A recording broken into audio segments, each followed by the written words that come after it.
నిండిన అభిమానాన్ని ఆశయంగా మార్చుకొని ముందుకు కదులుతున్న జన సైనికులకి నుదుటిపై పసుపు కుంకుమ దిద్దిన తెలుగుదేశం పార్టీ కార్యకర్తలకు, భారతీయ జనతా పార్టీ దళాలకు నిజాయితీకి నిలువెత్తు రూపం, తను కష్టపడ్డ డబ్బు పేద ప్రజలకు పంచిన మానవత్వపు మేలిమి శిఖరం, బలహీనులపై దౌడులు దౌర్జన్యాలు జరుగుతుంటే ప్రశ్నించడానికి వచ్చిన ఒక గబ్బర్ సింగ్,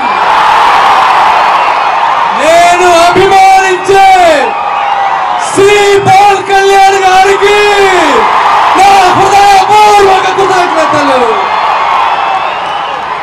5 సంవత్సరాలలో మనం ఈ పరిపాలన చూస్తే విద్యతో వికసించాల్సిన యువతకి గంజాయి అలవాటు చేశారు. బిడ్డల భవిష్యత్తుని నాశనం చేసి కన్న తల్లిదండ్రుల పేగులపై కన్నీళ్లు రాశారు. అమర్ రాజా బ్యాటరీ లాంటి గొప్ప సంస్థలని ఈ రాష్ట్రం నుంచి తరిమి పారిశ్రామిక అభివృద్ధికి పాడగట్టినటువంటి వ్యక్తులు ఈ జగన్మోహన్ రెడ్డి గారు. అదే విధంగా పేదల కలల సౌదాలైనటువంటి టిట్కో ఇళ్లను పిచ్చి చెట్లకు వదిలేసినటువంటి దుర్మార్గులు ఈ జగన్మోహన్ రెడ్డి గారు. రోడ్లు చూస్తే గుంతలే గుంతలు, మందు చూస్తే దోచుడే దోచుడు, కరెంటు బిల్లులు చూస్తే బాధుడే బాధుడు, నాయకులు చూస్తే బూతులే బూతులు.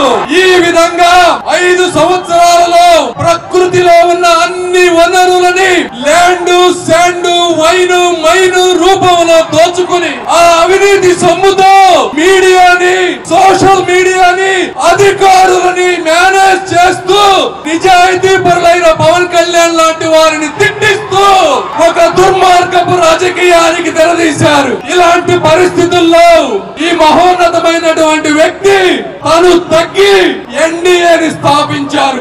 ఇలాంటి పవన్ కళ్యాణ్ గారికి వారికి ఉన్న ఆలోచనలు అలాగనే నాకు ఆలోచనలు ఉన్నాయి. నాకు డబ్బు మీద ఆశ లేదు, కీర్తికాంక్ష లేదు, స్వార్థం అసలే లేదు. నేను పుట్టిన ఈ ప్రాంతానికి ఏదో ఒక చెయ్యాలన్న ఒకే ఒక ఆశయం తప్పించి, సార్ పవన్ కళ్యాణ్ గారు మీ ముందు నేను ప్రమాణం చేసి చెప్తా ఉన్నా, ఒక్క రూపాయి కూడా వచ్చే 30 ఏళ్లలో అవినీతి చేయనని, ఈ అభిమానాన్ని అభివృద్ధి రూపంలో ఇస్తానని తెలియజేసుకుంటూ మీ అందరికీ మనస్ఫూర్తి కృతజ్ఞతలు. జై పవన్ కళ్యాణ్, జై చంద్రబాబు.